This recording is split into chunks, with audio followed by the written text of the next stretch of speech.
Sa isang liblib na baryo sa Visayas, tahimik at payapa ang pamumuhay ng mga tao. Halos magkakakilala ang bawat isa, at ang mga kwento ng kababalaghan ay parte na ng kanilang araw-araw na usapan sa gabi habang nag-inuman o nagkakatipon sa ilalim ng punong mangga. Hindi na bago sa kanila ang mga usapin ng aswang, engkanto, at mga nilalang na di maipaliwanag. Pero isang kwento ang nagbigay takot at sabay kilig sa buong baryo, ang kwento ng isang nilalang na umibig sa isang misteryosang dayo. Si Elias, isang simpleng mangangalakal ng niyog, ang bida sa kwentong ito. Kilala siya sa pagiging matulungin at tahimik lang, palaging abala sa kanyang trabaho sa bukid. Wala siyang pamilya, lumaki siyang ulila, kaya ang tanging kasama niya sa buhay ay ang kanyang alagang aso, si Tuko. Sa kabila ng pagiging mag-isa, hindi siya kailanman nagreklamo. Sapat na sa kanya ang tahimik na buhay sa bundok, malayo sa gulo at ingay ng bayan. Isang gabi habang pauwi na si Elias mula sa bayan, nadaanan niya ang isang babae na tila naliligaw sa masukal na bahagi ng kagubatan. Maputi, mahaba ang buhok, at may kakaibang ningning sa kanyang mga mata. Hindi niya ito kilala, at lalong wala namang bumababa na bisita sa kanilang lugar. "Ako si Lyra," sabi ng babae sa mahinahong boses, na wala ako sa landas. Agad niya itong inalok ng tulong at dinala pauwi sa kanyang kubo para makapagpahinga. Simula noon, naging madalas ang presensya ni Lyra sa buhay ni Elias. Habang lumilipas ang mga araw, unti-unting nahulog ang loob ni Elias sa kakaibang babae. Tahimik ito, may malalim na pagtingin sa kalikasan, at tila may koneksyon sa mga hayop. Si Tuko, na karaniwang mailap sa ibang tao, ay agad naging palagay sa kanya. Pero sa kabila ng kabaitan ni Lyra, may mga bagay na hindi maipaliwanag, hindi siya kumakain tuwing umaga, at madalas siyang nawawala sa gabi. Minsan ay nakikita ni Elias ang bakas ng mga kuko sa kanyang bintana, at may mga hayop sa paligid na tila bigla na lamang nawawala. Isang gabi, habang himbing sa pagtulog si Elias, may narinig siyang kakaibang ungol mula sa likod ng bahay. Nang sumilip siya, nakita niyang si Lyra ay nakaupo sa ilalim ng buwan, nakatingala, at tila nagsasalita sa mga hayop sa paligid.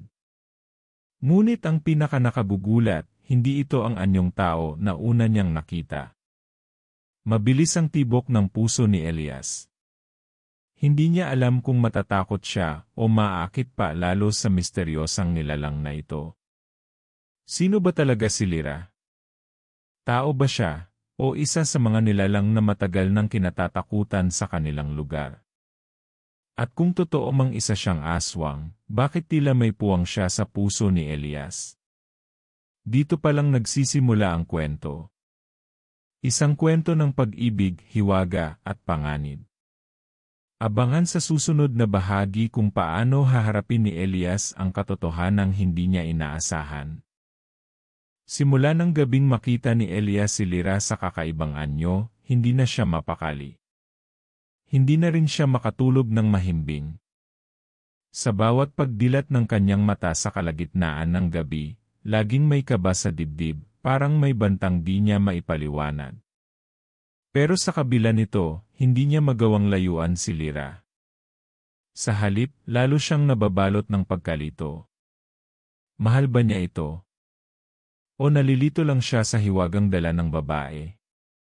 Araw-araw ay sinusubukan ni Elias na alamin kung sino talaga si Lyra.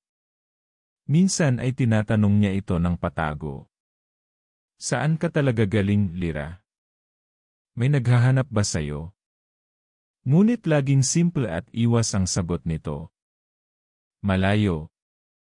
Wala akong pamilya. Dito ko lang nakita ang katahimikan. At tuwing naririnig niya ang sagot na iyon, may lungkot sa tinig ni Lyra, parang may tinatago, parang may sugat na hindi niya kayang ilahad. Minsan ay sinundan ni Elias si Lyra ng palihim sa kabubatan. Tahimik ang gabi, tanging huni ng kuliglig at pagaspas ng dahon sa hangin ang maririnig. Doon niya nakita si Lyra, nakatayo sa gitna ng mga punong kahoy, nakapikit, tila nakikipag-ugnayan sa mga nilalang na di nakikita. Sa paligid niya ay tila umiikot ang hangin, at sa loob ng ilang segundo, biglang huminto ang lahat, parang humina ang buong kagubatan. Pagbalik ni Elias sa bahay, agad siyang nagtungo sa bahay ni Mang Dado, ang pinakamatandang lalaki sa baryo at kilalang tagapag-ingat ng mga lumang kwento. Ikinuwento niya ang kakaibang kilos ni Lyra, pero hindi niya binanggit ang damdaming nararamdaman niya para rito. "Anak," sabi ni Mang Dado, habang seryoso ang mukha, "may mga nilalang na likas na maganda, tahimik, at mahirap iwasan. Pero huwag mong hayaang takpan ng damdamin ang katotohanan. Hindi lahat ng maganda ay ligtas. At hindi lahat ng nilalang ay dapat tanggapin sa ating mundo." Simula noon, nag-iba ang pagtingin ni Elias kay Lyra. Hindi niya alam kung ano ang totoo. Ang puso niya ay humihila kay Lyra, pero ang isipan niya ay puno ng tanong. Bakit tila palaging may nawawalang hayop tuwing gabi?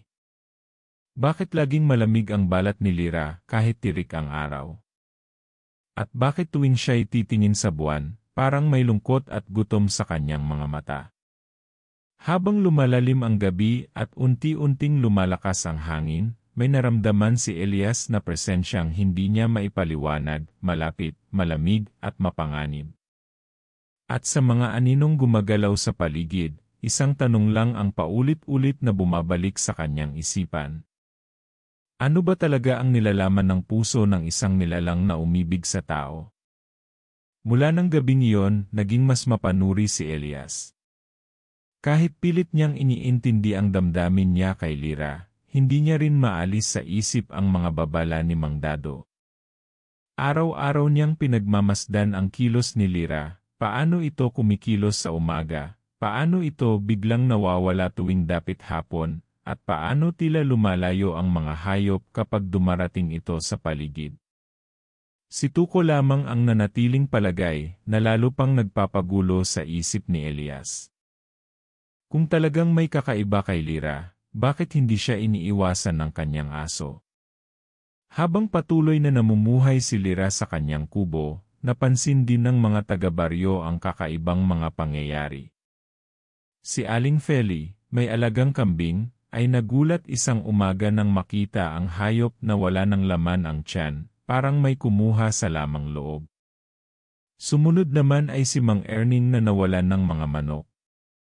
Hindi na bago sa kanila ang mga ganitong insidente, pero matagal na rin mula nang huling may nagduda na baka may aswang sa paligid. Sa kabilang banda, unti-unti namang nahuhulog ang loob ni Lyra kay Elias. Tuwing magkasama sila, bumabalik sa kanya ang alaala ng kanyang nakaraan, ang buhay na minsan niyang tinakasan. Matagal na siyang naglalakad sa mundo ng gabi, lumalayo sa gulo, at naghahanap ng lugar na maaaring maging tahanan. Pero sa piling ni Elias, may kakaibang katahimikan. Hindi niya inaasahang muli siyang makakaramdam ng pag-ibig. Ngunit alam niya, sa puso niya, na ang ganitong damdamin ay delikado, lalo na para sa isang nilalang na hindi naganap na tao. Habang humihigpit ang ugnayan nilang dalawa, may isang panibagong suliranin ang nabubuo. Si Rosa, ang kababata ni Elias, ay matagal nang may damdamin para sa kanya. Matagal na siyang tahimik na umaasa, at ngayong may ibang babae sa buhay ni Elias, hindi niya maiwasang makaramdam ng pagdududa. Isang gabi, sinundan niya si Elias pauwi at nakita kung paano ito kasweet kay Lyra. Ngunit ang ikinagulat niya, nang dumaan ang liwanag ng buwan sa mukha ni Lyra, nakita niya ang anino nitong tila may ibang hugis. Mabilis siyang umatras, nanginginig, at halos hindi makapaniwala sa nakita. Kinabukasan, dinala niya ang nakita kay Kapitan Rogelio. Hindi yan ordinaryong babae, Kap, anya. May kakaiba sa kanya. Sa baryo kung saan ang kwento ng mga aswang ay bahagi ng alamat, ang isang hinala ay mabilis kumalat na parang apoy. Unti-unti, ang mga mata ng buong baryo ay napapako kay Lyra. Hindi pa man napapatunayan, ramdam na ang tensyon, may bulungan, may takot, at may mga nagtatago ng itak sa ilalim ng kama. Hindi alam ni Elias ang panganib na papalapit. Hindi lang mula sa tunay na katauhan ni Lyra, kundi pati na rin sa galit at takot ng mga tao sa paligid. At sa bawat araw na lumilipas, lalong lumalalim ang kanyang pagkakahulog kay Lyra, hindi niya alam kung ito ba ang kanyang kapahamakan o kaligtasan. Lumipas ang ilang araw na puno ng katahimikan pero hindi kapayapaan. Sa labas, mistulang walang nagbabago, ang mga tao sa baryo ay patuloy sa kanilang pang-araw-araw na gawain. Pero sa ilalim ng bawat ngiti, may kaba. Lahat ay nagmamatsyag, lahat ay nag-aabang. Si Lyra ay patuloy na nananatili sa bahay ni Elias, tahimik at tila walang alam sa mga usap-usapang kumakalat. Pero ang mga mata niya, sa tuwing titingin sa paligid, ay tila laging nagbabantay, alam niyang may paparating. Isang gabi, habang kumakain ng hapunan sina Elias at Lyra, may narinig silang malakas na kaluskos mula sa labas ng kubo. Tumigil sa pagnguya si Elias, at saglit na nagkatinginan sila ni Lyra. Hayop lang siguro, bulong ni Elias, pero ramdam niya sa kanyang balat ang bigat ng presensya sa paligid. Tumayo siya at lumabas para silipin ang paligid, dala ang maliit na lampara. Tahimik. Sobrang tahimik. Ni si Tuko ay hindi umaatungal gaya ng dati. Pagbalik niya sa loob, hindi na niya inabutan si Lyra sa mesa. Lyra, tawag niya. Wala. Napalingon siya sa bintana, at sa liwanag ng buwan, nakita niyang may aninong mabilis na gumapang papunta sa kakahuyan. Mabilis ang tibok ng kanyang dibdib. Alam niyang may hindi tama. Agad siyang sumunod, bit-bit ang kanyang itak. Sa bawat hakbang sa damuhan, lalo siyang nilalamon ng kaba. Ramdam niya ang lamig ng hangin, pero higit pa roon, nararamdaman niya ang malamig na katotohanang unti-unting sumisiksik sa kanyang puso, ang takot na baka ang lahat ng kanyang pinagdudahan ay totoo. Sa gitna ng kagubatan, nakita niyang nakatayo si Lyra, nakatalikod sa kanya. Sa paligid ay may mga aninong gumagalaw, mabilis, hindi maipaliwanag. Lyra, sigaw ni Elias. Dahan-dahan itong lumingon. Sa ilalim ng buwan, hindi na niya nakita ang babaeng minahal niya, kundi isang nilalang na ang mukha ay kalahating tao, kalahating hayop. Mata nitong pula, balat na maputla, at mga kuko nitong tila hindi sa tao. Ngunit hindi siya umatras. Sa kabila ng itsura ni Lyra, naroon pa rin ang lungkot sa mga mata nito. Umalis ka na, Elias, bulong nito. Hindi ka kabilang dito. Ngunit bago pa man siya makakilos, biglang nagsulputan ang ilang kalalakihan mula sa kakahuyan, may dalang sulo, mga itak, at puno ng galit sa mata. Narinig niya ang sigaw ni Kapitan Rogelio. Yan ang aswang. Huwag niyong hayaang makatakas. Napatingin si Elias kay Lyra. Pumagit na siya. At sa sandaling iyon, kailangang pumili puso o bayan. Tumigil ang oras sa sandaling pumagit na si Elias sa pagitan ng mga taong galit at ni Lyra na ngayon ay hindi na maikakailang may anyong hindi pangkaraniwan. Umalinggaw sa kagubatan ang sigaw ni Kapitan Rogelio. Umalis ka riyan, Elias. Hindi mo alam kung anong pinagtatanggol mo. Ngunit hindi gumalaw si Elias. Alam ko kung sino siya, sagot niya, mahina pero matatag. At alam ko rin kung sino kayo. Nagkatinginan ang mga kalalakihan. Ilan sa kanila ay kababata ni Elias, ilan ay mga taong ilang beses niyang tinulungan. Pero sa mga mata nila ngayon, siya na rin ay kaaway. Sa isang iglap, umalingaw ang sigawan.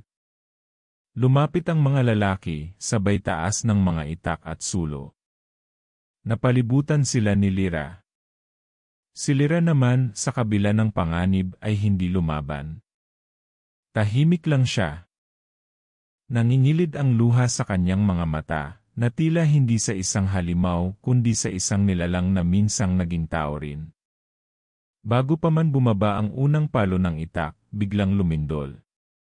Mahina sa una, pero lumakas agad. Tumilapon ang mga sulo, at may pumutok na liwanag mula sa lupa sa mismong kinatatayuan ni Lira.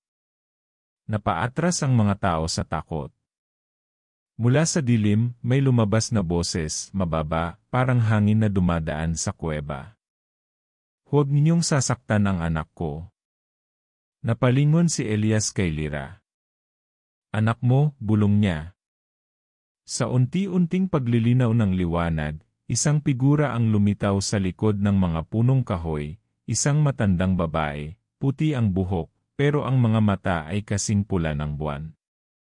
Siya si Nana Usla, ang nilalang na ayon sa alamat ay matagal nang nawala. Ang sabi-sabi, siya raw ang pinuno ng mga nilalang na gumagala tuwing kabilugan ng buwan. Ang ina ng mga nilalang gaya ni Lira, mga aswang na pinili ang katahimikan kaysa pananakit. Si Lira ay hindi halimaw gaya ng iniisip ninyo, sabi ni Nana Usla. Ngunit kung pipilitin niyong saktan siya, kakalabanin ko kayo. Tumahimik ang lahat. Walang makakilos. Si Elias ay gulat na gulat. Ang ina ni Lira ay isa sa mga pinakakilalang nilalang sa mga kwento ng kanilang lugar, pero hindi niya inakalang totoo ito. Sa paningin ng tao, masama ang mga tulad nila. Pero ngayon, sa harap niya, may ina na handang ipaglaban ang anak, tulad ng kahit sinong ina. Pero bago pa man may proseso ni Elias ang lahat, isang sigaw ang pumunit sa katahimikan. Isa sa mga lalaki ay sinugod si Lira, at sa isang iglap, isang matalim na palakol ang lumipad, hindi patungo kay Lira, kundi kay Elias. Nahulog si Elias sa lupa, duguan, habang si Lira ay sumigaw ng ubod lakas. Ang kanyang anyo ay biglang nagbago, hindi na ito kalmado o maamo, kundi isang nilalang na galit, handang lumaban. Ang kagubatan ay biglang nabalot ng makapal na ulap. Tumakbo ang mga tao, at ang gabi ay biglang naging larangan ng gulo. Ngunit sa gitna ng lahat ng iyon, isang tanong ang nananatili, buhay pa ba si Elias? At kung sakaling mamatay siya, ano ang gagawin ng isang aswang na nagmahal ng isang tao? Lumipas ang ilang sandali na parang isang siglo. Ang kagubatan ay nabalot ng usok at sigawan, habang si Lira ay nakaluhod sa tabi ni Elias, duguan at walang malay. Ang kanyang anyo'y buo na, hindi na nagtatago, hindi na nagpapanggap. Isang nilalang na nilamo ng sakit at galit, ngunit ang tanging laman ng puso ay pag-ibig. Sa pagdampi ng kanyang palad sa sugat ni Elias, may kakaibang liwanag na kumalat mula sa kanyang mga daliri, malamig, maputi, at parang ulap sa liwanag ng buwan. Sa gitna ng tensyon, lumitaw muli si Nana Usla. Hindi mo dapat ginamit ang huling hipo, bulong niya. Kapag ginawa mo yan, mawawala na ang huling bahagi mong pagiging tao. Pero hindi umimik si Lira. Patuloy lang siyang humahawak kay Elias, habang unti-unting tumitigil ang pag-agos ng dugo. Nang imulat ni Elias ang kanyang mga mata, ang unang nakita niya ay ang maamong mukha ni Lira, ngunit ibang-iba na ang anyo nito. Wala nang anyong tao. Wala nang Lira na kilala ng lahat. Lira, bulong ni Elias, halos hindi makapaniwala. Buhay ka, sagot ni Lira, may ngiting bakas ang sakit. Pero ako, wala na. Sa isang iglap, biglang naglaho si Lira, kasabay ng pag-ihip ng malamig na hangin. Isang alinggaw lang ang naiwan sa hangin, at ang liwanag sa kagubatan ay unti-unting bumalik. Nagkagulo ang mga tao. Si Kapitan Rogelio ay napaupo sa lupa, tulalang nakatingin sa pinangyarihan. Walang makapagsalita. Si Elias, bagamat nanghihina, ay tumayo, naglakad palayo, at hindi na lumingon. Ang kagubatan ay muling naging tahimik, pero hindi na kailanman magiging tulad ng dati. Makaraan ng ilang linggo, muling naging normal ang takbo ng baryo. Pero si Elias ay hindi na bumalik sa dating buhay. Araw-araw siyang pumupunta sa gilid ng kagubatan, tahimik lang, tila may hinihintay. At minsan, tuwing gabi, may nagsasabing may makikita raw na isang puting anino sa likod ng mga puno, isang nilalang na nakatingin mula sa malayo, hindi na makalapit, pero hindi rin kayang lumayo. Akala ng lahat tapos na ang kwento. Pero isang gabi, habang naglilinis si Elias sa likod ng kanyang bahay, may narinig siyang boses, pamilyar, mahina, at puno ng pag-aalala. Elias, napalingon siya. Wala siyang nakita. Pero sa hangin, may amoy na tila hinalikan na niya noon, amoy ng gabi, ng dahon, at ng isang nilalang na minsang umibig sa kanya, at maaaring hindi pa tapos ang lahat. Mula sa gabing narinig niyang muli ang boses ni Lyra, araw-araw ay tila isang panibagong paghahanap kay Elias. Hindi niya alam kung totoo bang narinig niya ito o kung guni-guni lang ng pusong hindi pa rin handang bumitaw. Pero sa bawat paghinga niya, sa bawat gabing dumarating ang malamig na simoy ng hangin, naroon pa rin ang pakiramdam na hindi siya nag-iisa. Sa baryo, unti-unti nang bumalik ang sigla. Tumigil na ang mga kababalaghan. Wala nang alagang hayop na nawawala, wala nang mga aninong gumagala tuwing gabi. Para sa marami, tapos na ang alamat ng aswang. Pero para kay Elias, ito ay simula ng isang katahimikan na puno ng alaala. Si Rosa, na minsang naging lihim na saksi sa lahat, ay nagsimulang maging mas malapit kay Elias. Hindi bilang kapalit ni Lyra, kundi bilang isang kaibigan na tahimik na nariyan sa tabi niya. Si Kapitan Rogelio naman ay tila nagbago ng pananaw. Sa kanyang puso, may bahagi na ring nagduda kung lahat ba ng mga tinatawag nilang halimaw ay talagang masama. Ang kwento ni Lyra ay nanatili sa ilang bulong-bulongan, pero hindi na ito tinrato bilang takot, kundi isang paalala. Na minsan, ang tunay na halimaw ay hindi ang anyo, kundi ang pagkakait sa isang nilalang ng karapatang magmahal at mahalin. Lumipas ang panahon. Tumanda si Elias. Tumigil na siya sa paghahanap. Ngunit sa huling gabi ng kanyang buhay, habang siya'y nakaupo sa harap ng kanyang kubo, tumingala siya sa buwan. Maliwanag, bilog, at tila mas malapit kaysa dati. Sa kanyang huling buntong hininga, muling bumalik ang amoy ng gabi, ng dahon, at ng isang alaala. Sa kanyang isipan, narinig niya ulit ang boses. Hindi kita iniwan, Elias. Nariyan lang ako, palaging nariyan. At sa katahimikan ng gabi, may isang puting aninong dahan-dahang lumapit sa kanya. Walang takot, walang pag-aalinlangan. Ang dating kwento ng aswang na umibig sa isang tao ay natapos na hindi sa dugo, kundi sa pag-unawa. Ang alamat ay naging alaala. At ang alaala, sa puso ng mga nakarinig, ay naging kwento ng pag-ibig na lumampas sa anyo, sa takot, at sa kasaysayan. Sa baryong iyon, tuwing kabilugan ng buwan, sinasabi nilang may dalawang aninong magkasabay na lumalakad sa kagubatan, magkahawak kamay, tahimik, pero buo. Isang tao. At isang nilalang na minsang tinawag na aswang.